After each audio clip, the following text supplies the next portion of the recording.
Bonjour Timothée. La Pierre. première question, comment crée-t-on Toby Loveless?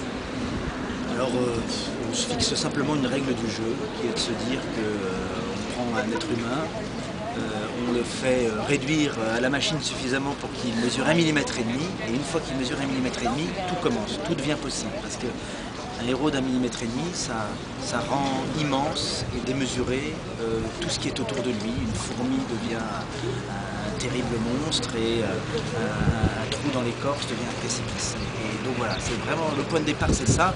Et comment on crée? On va chercher dans son enfance tous les rêves, les fantasmes qui font vivre tous les enfants. On essaye de les maintenir jusqu'à l'âge adulte et de leur donner ensuite la construction dont est capable un auteur qui a un peu écrit du théâtre, même si c'était mon premier roman. D'accord. Ce qui veut dire que dans Toby Loveless, on retrouverait tous tes fantasmes d'enfant. Ah oui, je crois que c'était récemment, là j'étais dans une classe à Lyon, avec laquelle j'ai fait un petit atelier d'écriture, et ils avaient préparé, ils avaient créé pour chaque chapitre une boîte dans laquelle ils avaient mis des décors. Et je leur dis, mais pourquoi des boîtes? Ils ont été au tableau et ils ont mis Toby, boîte. Et c'était l'anagramme parfait. Toby, boîte, c'est les mêmes lettres qui dans un autre ordre. Et je n'avais jamais réalisé ça alors que ça fait 5 ans que je vis dans cet univers et que je suis un maniaque en plus des anagrammes. Je les cherche partout, je vois le mot Laurent, tout de suite je pense à naturel. Enfin voilà, tac tac tac, moi je suis mauvais à Scrabble, mais les anagrammes j'adore. Et ça me parle, je trouve que c'est toujours pas. Et donc boîte, pourquoi je raconte cette histoire idiote?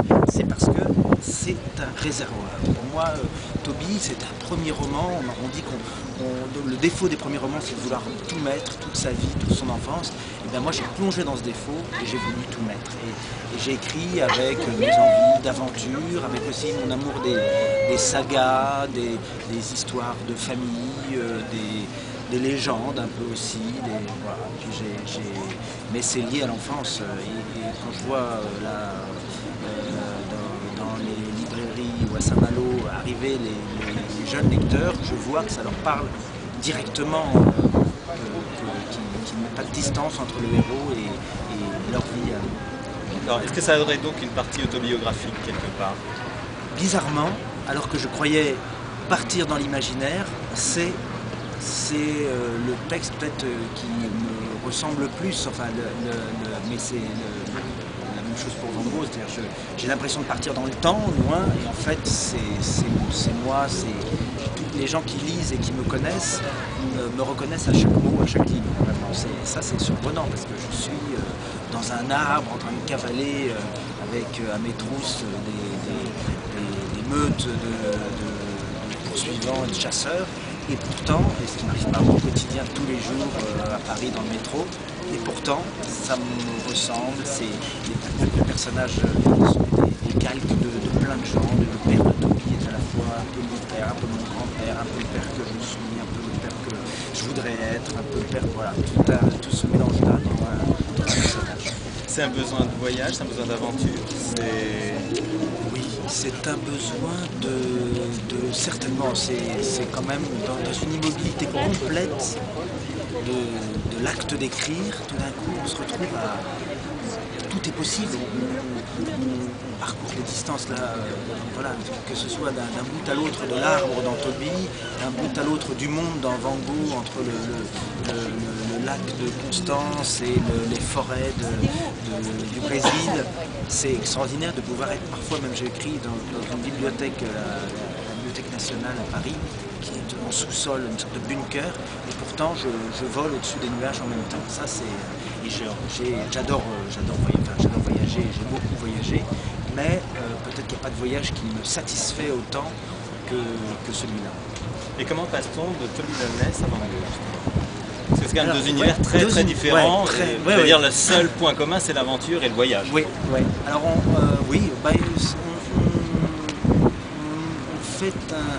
En fait, moi j'ai écrit Van Gogh un peu dans les creux, dans les trous, dans les interstices de l'aventure de Toby. C'est-à-dire que là où je ne pouvais pas aller dans Toby, je sais pas, je devais dans Van Gogh, là dans le Van Gogh 2 qui se termine là et qui va paraître, J'ai par exemple un train lancé à toute allure entre Lakehurst et New York, un petit train magnifique, parce que tout est fondé sur le réel, enfin sur l'histoire, etc. Mais ensuite j'y mets de l'aventure et j'ai un personnage qui court dans ce train et qui est jeté sur la voie. Voilà, ça je ne pouvais pas le faire dans Toby parce qu'il n'y a pas de train dans les arbres. C'est un vieux principe. Il n'y a pas de vieux principe. Je dirais, il n'y a pas non plus d'être humain d'1,5 mm dans les arbres, mais ça je me l'étais accordé, je l'ai dit dès le début. Et donc Toby mesurait 1,5 mm, ce qui n'était pas grand pour son âge. Voilà, je me débarrasse de cette règle-là dès la première ligne de Toby.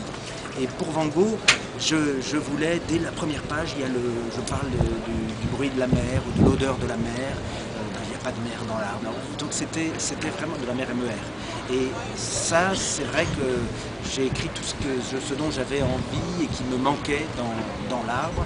J'avais besoin aussi de retrouver le plancher des vaches, le plancher des bateaux, et pouvoir raconter une histoire qui peut-être se rapprocher de nous aujourd'hui, même si j'ai fait un petit pas de côté, ou plutôt un petit pas en arrière, en étant dans les années 30, enfin, mon héros né en 1915, mais on va le suivre surtout dans les années 30 et dans les années 40 pour le tome 2. D'accord. Et comment est-ce qu'on trouve le nom de Van Gogh?